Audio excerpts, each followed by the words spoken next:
한 주 동안 잘들 지내셨습니까? 네. 오늘은 예수 그리스도께서 죽음에서 부활하신 부활주일입니다. 그러므로 우리는 그 어느 때보다도 가장 기쁘고 즐겁고 하나님께만 영광 돌리는 은혜의 날이 바로 오늘인 것입니다. 그러므로 우리가 주님 앞에 나와 예배하는 우리 모두의 마음속에 살아계신 예수 그리스도 계신 그 이름을 영접하는 우리 모두의 예배가 되시기를 간절히 소망합니다. 오늘 고린도전서 15장 20절에서 28절까지 말씀 속에는 줄기차게 우리에게 무엇을 말하는가 하면 바로 첫 열매에 대해 말하고 있습니다. 우리 20절 말씀만 같이 한 목소리로 읽도록 하겠습니다. 같이 시작. 그러나 이제 그리스도께서 죽은 자 가운데서 다시 살아나사 잠자는 자들의 첫 열매가 되셨도다. 그래서 오늘 제목이 뭐라고요? 오늘 제목이 바로 첫 열매입니다. 첫 열매. 오늘을 살아가는 수많은 사람들은 첫 열매의 중요성을 전혀 모릅니다. 왜 그런가 하면 우리가 나무의 첫 열매를 맺는다고 한번 생각해 보세요. 그 첫 열매는 그 어떤 것보다도 무엇을 나타내는 첫 열매인가 하면 그 나무가 첫 열매를 맺으면 그 나무에 무엇이 증명됩니까? 그 나무의 이름이 증명되는 겁니다. 그러니까 그 나무가 무슨 나무인지 알려면 맺히는 열매를 보고 알리라 그랬잖아요. 그러니까 첫 열매를 맺은 그 나무는 그 나무가 무슨 나무인지 이름이 증명된다 이 말입니다. 그렇기 때문에 첫 열매는 모든 나무의 이름을 증명합니다. 그런데 사람들은 첫 열매의 중요성을 모르기 때문에 모든 나무의 이름을 증명하는 그 사실을 모르고 살아간다는 거예요. 그렇기 때문에 그 나무에 맺힌 첫 열매는 반드시 그 나무의 이름이 무엇인지 그 나무가 어떠한 열매를 맺는지를 증명하는 것, 즉 말하자면 이름이 무엇인지를 증명할 수 있는 것이 바로 첫 열매인 것입니다. 또한 첫 열매가 나와야 나무는 다른 열매가 따라 나오는 겁니다. 그게 무슨 말인가 하면 어떤 열매 맺는 나무이든지 간에 그 나무는 첫 열매가 나오기 시작하면 거기에 따른 다른 열매가 따라서 열매를 맺게 되는 것입니다. 그렇기 때문에 첫 열매가 맺는다라는 것은 그 나무의 태동을 의미하고 내가 이런 나무다라는 것을 증명하는 사실이 되는 것이고, 또한 그 첫 열매가 싹을 틔우고 나오면서 열매를 맺자마자 다른 가지에 붙어있는 열매도 따라 나오는 촉매의 역할을 하는 것이 바로 첫 열매인 것입니다. 그렇기 때문에 모든 나무에 첫 열매가 나와야 다른 열매도 따라 나오는 것이 바로 첫 열매의 임무인 것입니다. 또한 많은 사람들이 첫 열매의 중요성을 모르는 이유 중에 하나가 첫 열매는 하나님이 맺게 하신다는 것을 모른다 이 말입니다. 그 말은 무슨 말인가 하면 우리가 겨울에 나오는 딸기를 보고 무슨 과일이라 그럽니까? 철없는 과일이라 그러죠. 어디에서 자란 겁니까? 바로 온갖 열매 맺을 수 있는 조건을 다 갖추어진 비닐하우스 안에서 자라나기 때문에 바로 철없는 과일이 되고 마는 겁니다. 정상적으로 이런 노지, 밭에다가 심은 딸기는 어느 때 돼야 열매를 맺습니까? 4월 중순은 넘어야 첫 열매가 나와요. 그리고 5월 달쯤 되어야 정말 알차게 달콤한 딸기 열매를 맛볼 수 있는 겁니다. 그런데 모든 열매는 모든 조건이 충족되어서 열매를 맺는데 그 모든 조건을 충족시키는 것은 누가 하는가 하면 하나님께서 하시는 것이거든요. 이른 비와 늦은 비를 주시고 아침이 되면 해가 떠올라서 밝은 햇빛을 주어서 광합성 역할을 하게 하고 또 그 외에 바람과 비를 적절하게 주어야 열매를 맺게 되거든요. 그런데 많은 사람들은 첫 열매는 그냥 자연스럽게 놔두면 맺히는 줄 알아요. 그러나 우리가 세상을 살아보면 모든 이치를 알듯이 첫 열매는 누가 맺게 하시는가 하면 하나님께서 맺게 하신다, 이 말입니다. 오늘 우리가 봉독한 말씀 속에 우리에게 간절히 이야기하는 게 뭔가 하면 그리스도께서는 잠자는 자들의 첫 열매가 되셨다, 이렇게 말씀을 하고 있는 것입니다. 그렇다면 그리스도는 어떤 상황에 있었길래 첫 열매가 되셨다고 말합니까? 첫 번째로 나타나는 관점이 바로 이겁니다. 죽은 자 가운데서 다시 살아나셨다는 거예요. 어디에 있습니까? 오늘 조금 전에 읽은 20절 말씀에 있잖아요. 20절 말씀에 보면 그러나 이제 그리스도께서 죽은 자 가운데서 다시 살아나사, 분명히 말씀하고 있는 게 뭡니까? 죽은 자 가운데서 다시 살아나셨다고 말하고 있는 거예요. 그러면서 덧붙여서 설명하는 것이 뭔가 하면 사망도 한 사람으로부터 나왔고 죽은 자의 부활도 한 사람으로부터 나왔다고 말하고 있습니다. 그것은 무엇을 말합니까? 똑같이 한 사람 한 사람 얘기하는데 사망이 한 사람으로부터 왔다라는 것은 첫 번째 사람 아담을 얘기하는 겁니다. 그리고 죽은 자의 부활도 한 사람으로부터 왔다라고 얘기하는데 이 한 사람은 누구를 말합니까? 바로 예수 그리스도를 말하는 것입니다. 그렇기 때문에 사망이 한 사람으로부터 왔다면 그 사망은 아담으로부터 온 것이다. 왜 아담으로부터 왔다고 얘기합니까? 하나님의 말씀에 불순종했기 때문에 사망이 왔다라고 얘기를 하고 있는 겁니다. 그리고 죽은 자의 부활은 한 사람으로부터 인했다고 그랬죠. 그 한 사람이 누굽니까? 바로 예수 그리스도를 말하고 있는 것입니다. 그러므로 죽은 자 가운데서 다시 살아나셨다라는 것은 한 사람으로 인하여 사망이 왔고 한 사람으로 인하여 부활이 왔다라고 얘기하는데 그 한 사람은 첫 번째 아담을 말하고 있고 또 한 사람은 두 번째 아담을 말하고 있다, 이 말입니다. 첫 번째 사람인 아담은 사망을 가져왔지만 두 번째 아담인 예수 그리스도는 우리에게 부활의 열매를 가져오셨다, 이 말을 하고 있는 것입니다. 그러므로 그리스도 안에서의 모든 사람이 삶을 얻는다라고 말하고 있는 것입니다. 어디에 나와 있습니까? 22절에 있습니다. 22절 같이 한번 읽어볼까요? 시작. 아담 안에서 모든 사람이 죽은 것 같이 그리스도 안에서 모든 사람이 삶을 얻으리라. 그러니까 예수 그리스도를 믿는 믿음의 사람은 예수님께서 재림하시는 그 때가 되면 예수 그리스도께서 부활하신 그 의미로 똑같이 우리에게 재림하시는 그 때가 되면 우리 모두는 예수 그리스도 안에 있는 사람은 다시 새로운 삶을 얻는다라고 말하고 있는 겁니다. 그렇기 때문에 우리 모두에게는 그리스도 안에서 모든 사람이 삶을 얻는다고 분명히 말하고 있는 것입니다. 그렇기 때문에 그리스도께서 잠자는 자들의 첫 열매가 되셨다라는 첫 번째 관점이 뭐건가 하면 죽은 자 가운데서 다시 살아나셨다, 이 말을 하고 있는 겁니다. 그렇다면 두 번째 관점은 어떻게 나타나고 있습니까? 두 번째 관점은 각각 자기 차례대로 된다라고 말하고 있습니다. 몇 절에 있습니까? 23절입니다.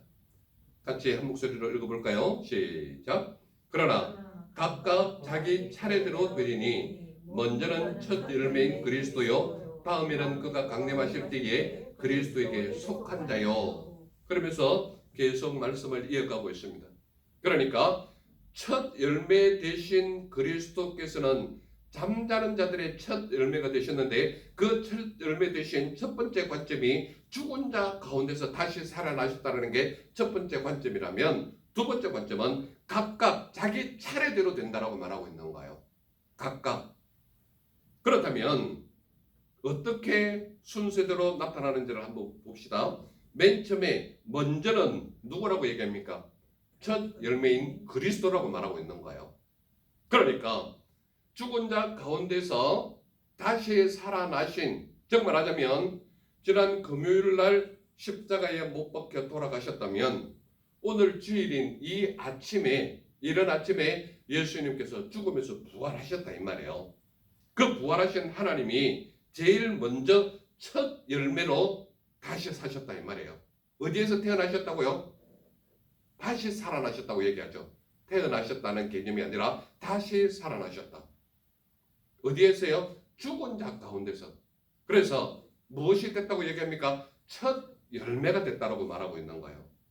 그러니까 각각 자기 차례대로 된다라고 말했는데 첫 열매는 바로 예수님이시다. 이것을 말하고 있는 것입니다. 그 다음에는 누구라고 얘기합니까? 그 다음에는 그리스도께 속한 자라고 말하고 있습니다. 조금 전에 읽은 23절에 그 말이 있습니다. 23절 제가 읽겠습니다. 그러나 각각 자기 차례대로 되리니 먼저는 첫 열매인 그리스도요 다음에는 그가 강림하실 때에 그리스도에게 속한 자요. 그러니까 첫 번째로 나타나는 첫 열매는 예수님을 말하고 있고 그 다음에는 누구라고 말하고 있습니까? 바로 예수님께 속한 자라고 말하고 있는 거예요. 예수께 속한 자는 누구입니까? 예수 그리스도를 믿는 사람이에요. 이 말은 예수님께서 부활의 첫 열매이시기도 하시지만 다시 재림하러 오실 때에는 누가 다시 살아난다고 얘기합니까? 첫 열매에 속한 자란 말이에요. 그러니까 그리스도에게 속한 자. 즉 말하자면 예수님께서 다시 오실 그때, 재림하시는 그때에 살아있는 사람은 살아있는 대로 영화로운 몸으로 변화해서 들어올림을 받지만 이미 돌아가신 분은 어떻게 된다고요? 그의 영들을 살려서 들어올리신다 이 말입니다. 그렇기 때문에 첫 열매로서 그리스도가 첫 번째고 그 다음에는 그리스도에게 속한 자라고 말하고 있는 것입니다. 그러면 마지막은 무엇이라고 표현합니까? 마지막은 나라를 아버지 하나님께 바칠 때라고 말하고 있습니다. 그러면 나라를 하나님 아버지께 바칠 때에 그 나라를 바치는 걸로 끝납니까? 그게 아니란 말이에요. 예수님께서 다시 재림하실 때에 이미 믿고 죽은 사람은 그의 영을 불러올리지만 살아있는 사람은 산채로 들어올림을 당하거든요. 그렇다면 그 당시 예수님께서 재림하시는 그때에 믿지 아니하는 사람은 어떠냐 이 말이에요. 믿지 아니하는 사람은 그게 바로 마지막으로 나라를 아버지 하나님께 바칠 때라고 얘기하는데 그때는 어떻게 하는가 우리가 말씀으로 보겠습니다. 24절 25절 같이 읽겠습니다. 24절 25절 한 목소리로 시작. 그 후에는 마지막이니 그가 모든 통치와 모든 권세와 능력을 멸하시고 나라를 아버지 하나님께 바칠 때라. 그가 모든 원수를 그 발 아래에 둘 때까지 반드시 왕노릇 하시리니 이렇게 말하고 있죠. 그러니까 각각 자기 차례대로 되는데 먼저는 그러니까 첫 번째는 첫 열매인 예수님이 먼저이고 그 다음에는 그리스도에게 속한 자라는 거예요. 그 말은 무슨 말입니까? 예수 그리스도를 믿는 믿음의 사람이다 이 말입니다. 그들이 다시 살림을 받게 된다.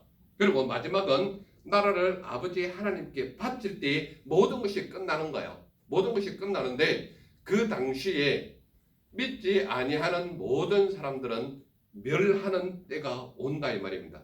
그래서 첫 번째 관점이 죽은 자 가운데서 다시 살아나셨다라는 것이 첫 열매의 첫 번째 관점이고, 첫 열매의 두 번째 관점이 뭔가 하면 각각 자기 차례대로 되는데, 이 순서는 먼저 첫 번째는 예수님이시고 그 다음에는 그리스도께 속한 자고 마지막은 누구라는 거예요? 나를 아버지 하나님께 바칠 때인데, 그때는 믿지 아니하는 모든 사람들을 멸하신다 이 말이에요. 어떻게 멸하신다고요? 세 번째 관점이 바로 그래서 드러나는 겁니다. 세 번째 관점이 뭡니까? 그가 반드시 왕노릇 하신다는 거예요. 몇 절에 있습니까? 25절. 같이 한번 읽어볼까요? 시작. 그가 모든 원수를 그 발 아래에 둘 때까지 반드시 왕노릇 하시리니. 언제까지 왕노릇 한다고요? 모든 원수들은 누구예요? 예수 그리스도를 믿지 아니하는 모든 사람들이 원수가 되는 거예요. 그래서 그 원수들을 발 아래에 둘 때까지라는 거예요. 그래서 시편에 가면은 뭐라고 얘기합니까? 내 원수를 발등상을 삼아, 이렇게 얘기하고 있죠. 발등상은 뭐예요? 이 왕들이 앉을 때에, 이 의자에 앉으면 의자에 앉을 때에 발 이렇게 받침대로 쓰는 게 발등상이잖아요. 그러니까 원수들을 발등상 되겠다 하면 발로 이렇게 눌린다는 거예요. 모든 원수들, 믿지 아니하는 사람과 마귀 사탄들을 예수님의 발등상 삼는 거예요. 그렇기 때문에 마지막에는 어떤 일이 일어나는가 하면 26절 우리 같이 한번 읽겠습니다. 26절 시작. 맨 나중에 멸망받을 원수는 사망이라. 그러니까 예수님께서 재림하셔서 모든 나라를 하나님 아버지께 바칠 때에는 이 모든 원수들을 다 멸하신 후에 나라를 아버지께 바친다 이 말입니다. 이해가 되십니까? 무슨 말인지? 그렇기 때문에 세 번째로 나타나는 것이 그가 반드시 왕노릇 하시는데, 멸망받을 원수는 사망을 가지고 오는 것이 바로 이 마지막 때인 것입니다. 그렇기 때문에 예수님께서 부활하신 그 의미 속에서 가장 큰 부활의 의미는 뭔가 하면, 그가 반드시 왕노릇 하시는데 그 왕노릇 하실 때에 멸망받을 원수는 사망을 가져온다 이 말이에요. 사망을 가져오는 자는 어디로 간다고요? 바로 지옥불에 던져지는 거예요. 그 지옥불은 영원히 꺼지지 않는 지옥불이기 때문에 우리가 믿음을 가진 사람은 영생을 얻지만 믿지 아니하는 사람은 사망을 가져오는데, 이 사망을 가져오는 이 사람들은 어디에 처해는가 하면 바로 영벌에 처해지는 겁니다.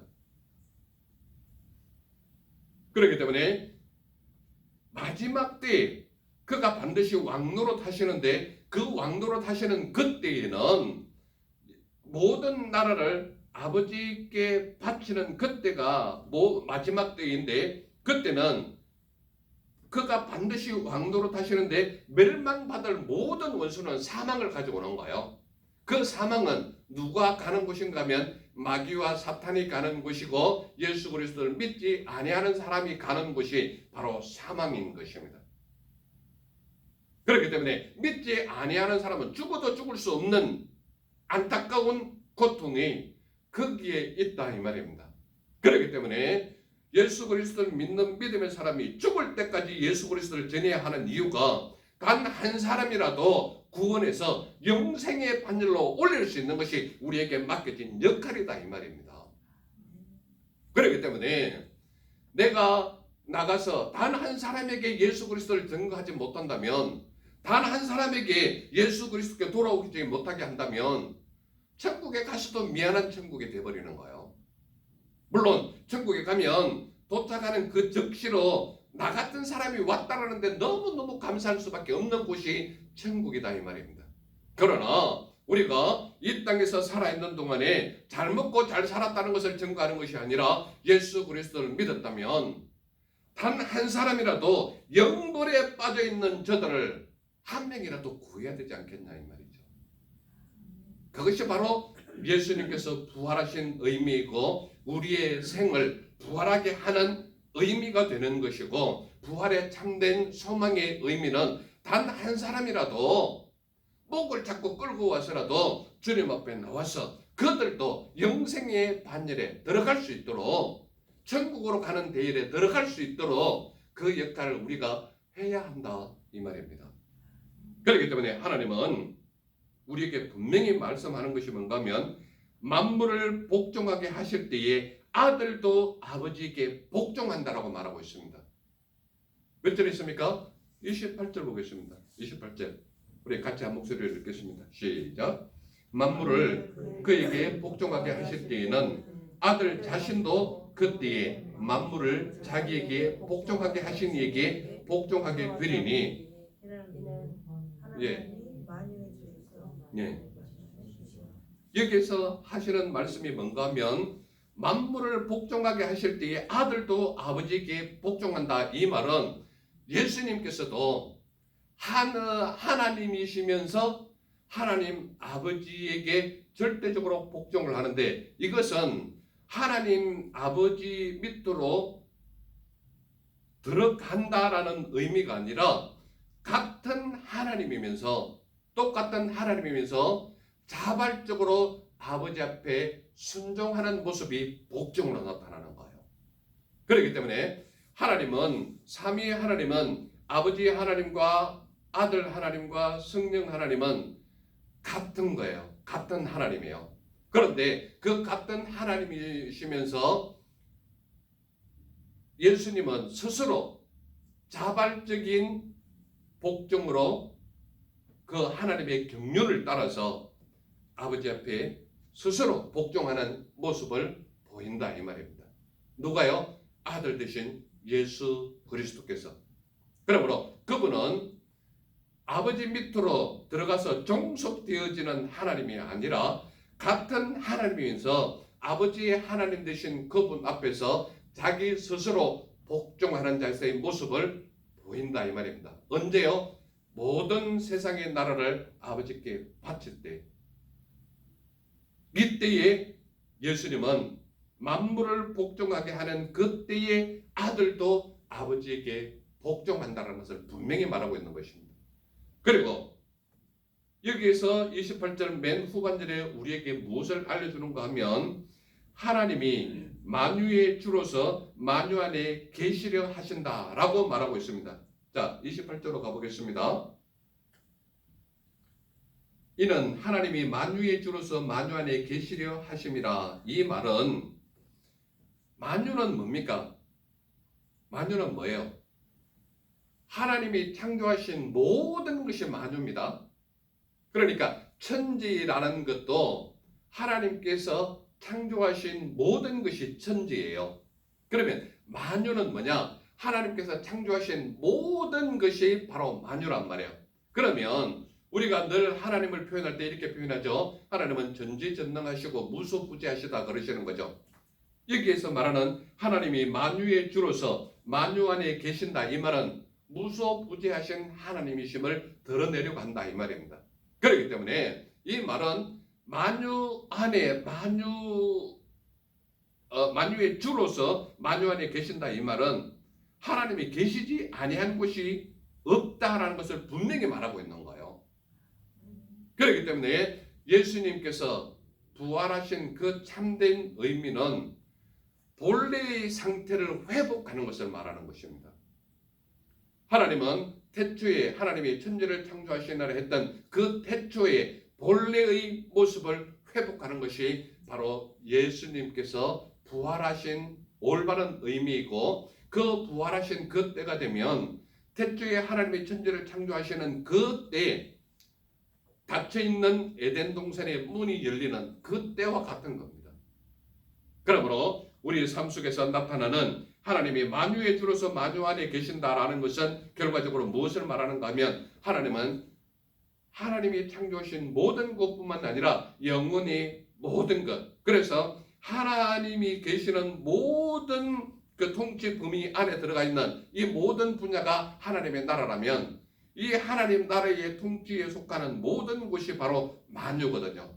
그러므로 만유의 주는 이 모든 것의 주인이 하나님이시고, 그 안에 계시려 하시는 하나님이 우리가 믿는 하나님이시다.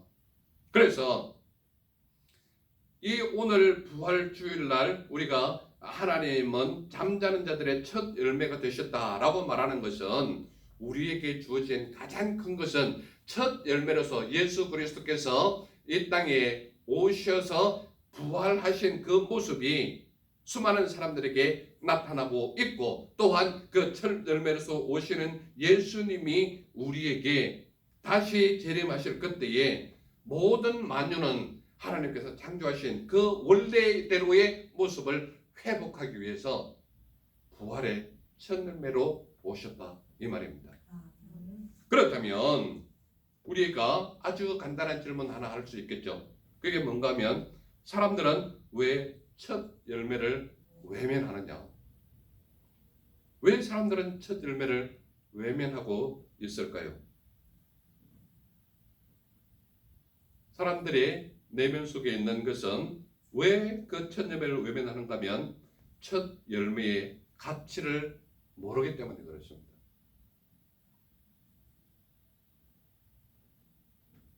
보배의 가치를 아는 사람은 자기의 전 재산을 팔아서 그 보배를 사듯이, 첫 열매의 가치를 모르는 사람은 그 첫 열매를 봐도 외면할 수밖에 없는 것이 사람들의 모습인 것입니다. 그렇기 때문에 사람들은 왜 첫 열매를 외면할 수밖에 없는가 하면 그 첫 열매이신 예수 그리스도의 가치를 모르기 때문에 외면할 수밖에 없다 이 말입니다. 깊은 산 속에 들어가서 산삼을 찾는 사람은 발견하자마자 뭐라고 외칩니까? 신받다 외치지 않습니까? 왜 그렇게 외칩니까? 내가 오늘 귀하고 복된 보물 같은 산삼을 만났기 때문에 신받다 외치는 겁니다. 그렇다면 사람들은 왜 첫 열매를 보고도 와, 첫 열매다 고함치지 못할까요? 첫 열매의 가치를 모르기 때문에 그런 것입니다. 즉 말하자면 산삼인지 인삼인지 도라지인지 더덕인지 모르는 사람은 아무리 도라지 뿌리가 길게 쓰고 산삼꽃이 활짝 피었다 하더라도 그냥 풀의 종류에 지나지 않기 때문에 그냥 쑥 지나가 버리는 거예요. 첫 열매의 가치를 모르는 사람은 외면할 수밖에 없는 삶이 그들 속에 녹아져 있기 때문에 첫 열매를 외면할 수밖에 없다 이 말입니다. 또한 사람들은 왜 첫 열매를 외면하는가 하면 첫 열매를 맺어야 나도 맺힌다는 것을 모르기 때문에 첫 열매를 외면하는 거란 말이에요. 나무는 첫 열매가 나와야 우후죽순처럼 다른 열매도 내가 나갈 때가 됐구나 라고 생각하고 막 열매를 맺기 시작하는 거예요. 누군가가 첫 열매를 맺지 못하면 나도 열매를 못 맺는 거예요. 쉽게 이야기하면. 그런데 예수님은 스스로 인간의 몸을 입고 이 땅에 오셔서 자기 스스로 십자가에 오르셔서 죽음을 택한 이유는 그분이 스스로 첫 열매가 돼야 우리에게 열매를 맺을 수 있는 기회를 제공하시거든요. 그렇기 때문에 첫 열매를 맺어야 나도 맺힌다는 것을 모르기 때문에 사람들은 첫 열매를 외면하고 만다 이 말입니다.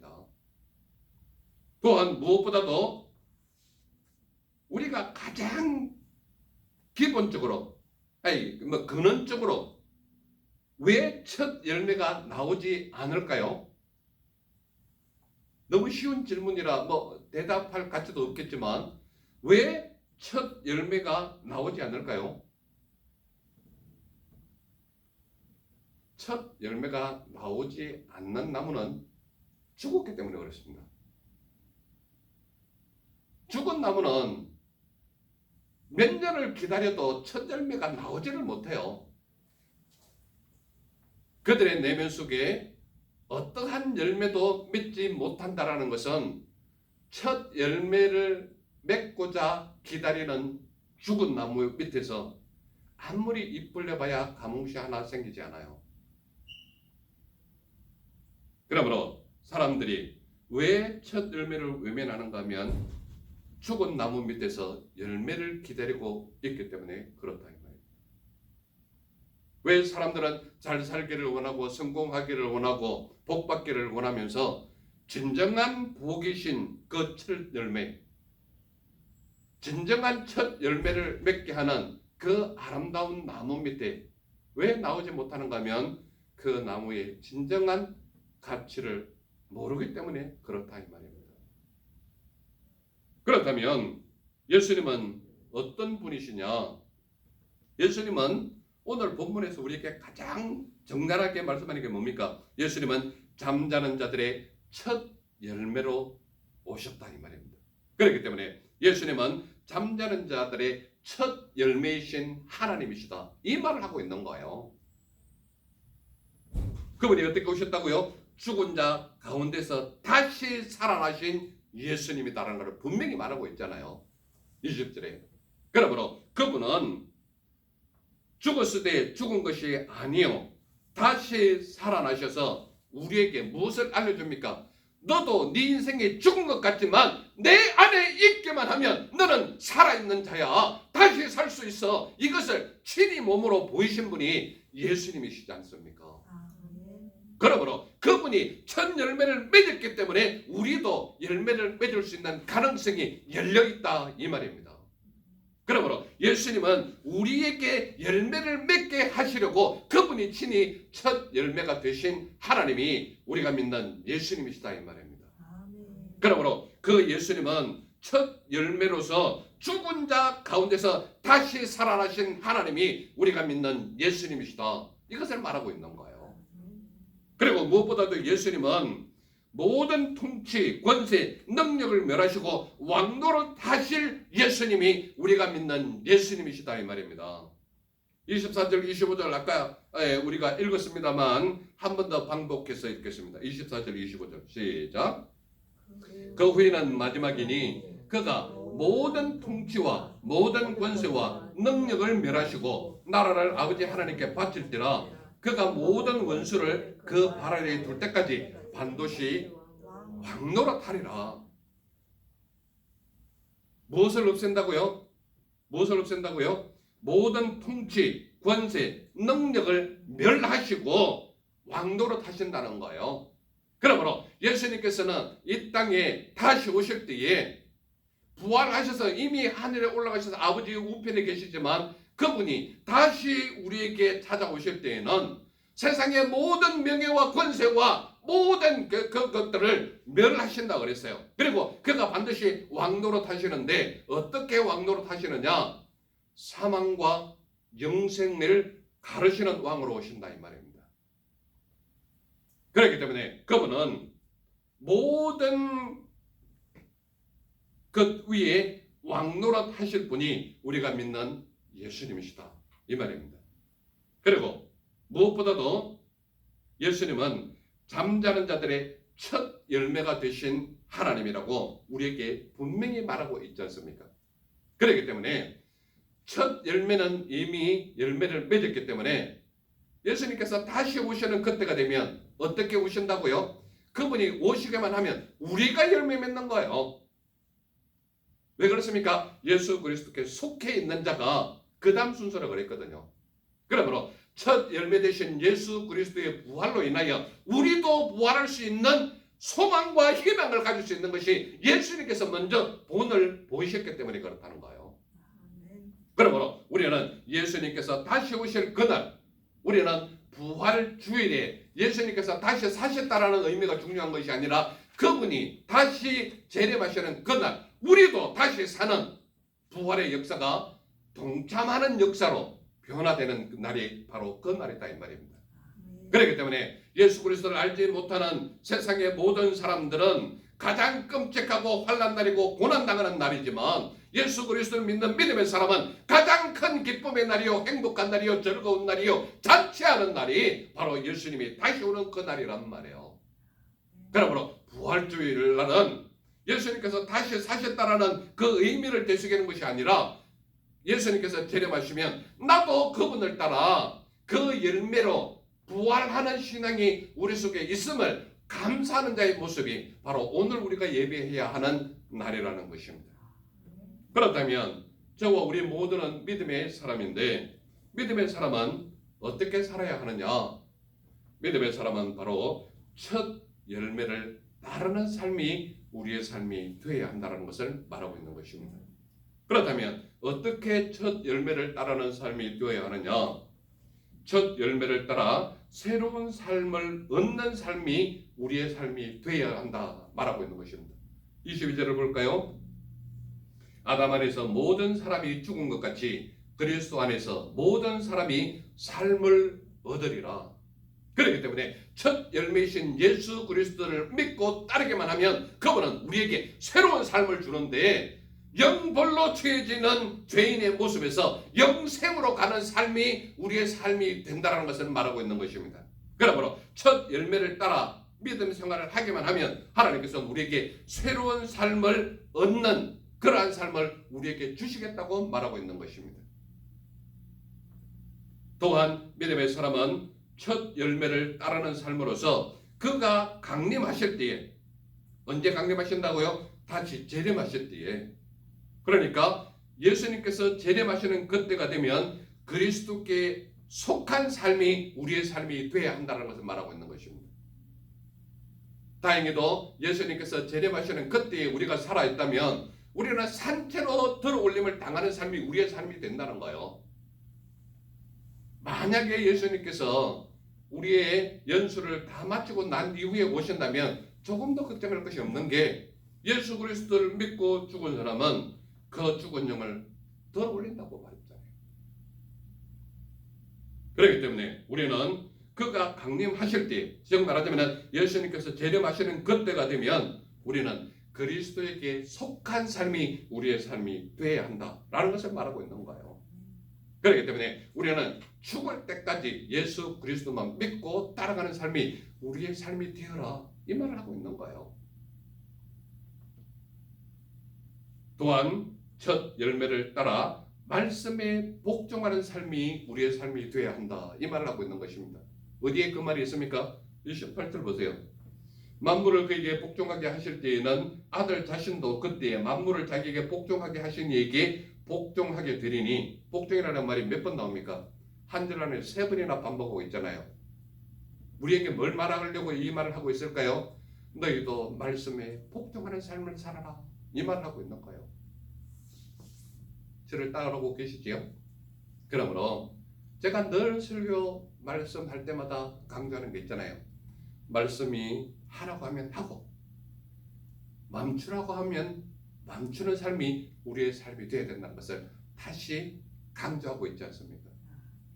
그러므로 우리는 전적으로 그 아들 되신 예수 그리스도도 아버지 말씀에 자발적으로 복종하듯이 우리는 말씀이 말씀하는 대로 복종하는 삶이 우리 삶이 되어서 예수님께서 다시 오시는 그날에 예수 그리스도께 속하여서 할렐루야 두 손 들고 부활하는, 그래서 그날 우리 모두는 기뻐하며 찬양하며 영광 돌리는 삶이 우리 모두의 삶이 되어서 그 부활의 삶에 동참하여서 재림하는 그날에 가장 큰 기쁘고 즐거운 찬양을 하는 날이 우리 모두의 찬양이 되시기를 간절히 소망하는 것입니다. 아멘. 그래서 우리는 오직 말씀에 순종하여서 말씀에 복종하여서 하나님의 기쁨을 같이 누리해서 부활의 삶에 동참하는 우리 모두의 삶이 되시기를 간절히 소망하는 것입니다. 아멘. 기도하겠습니다. 사랑하는 하나님 감사합니다. 오늘도 우리에게 한량없는 은혜의 말씀 들려주시고 하늘의 신령한 은혜 들려주시니 감사합니다. 이 말씀을 따라 우리도 예수 그리스도 부활하신 그 믿음을 따라 주님의 속한 자가 되어서 부활하는 우리의 삶이 되도록 인도하여 주옵소서. 그래야 첫 열매 되신 예수 그리스도만 믿고 따르는 믿음의 종들의 삶이 되게 하옵소서. 날 보내주신 예수님 이름으로 감사하며 기도드렸사옵나이다. 아멘. 아멘.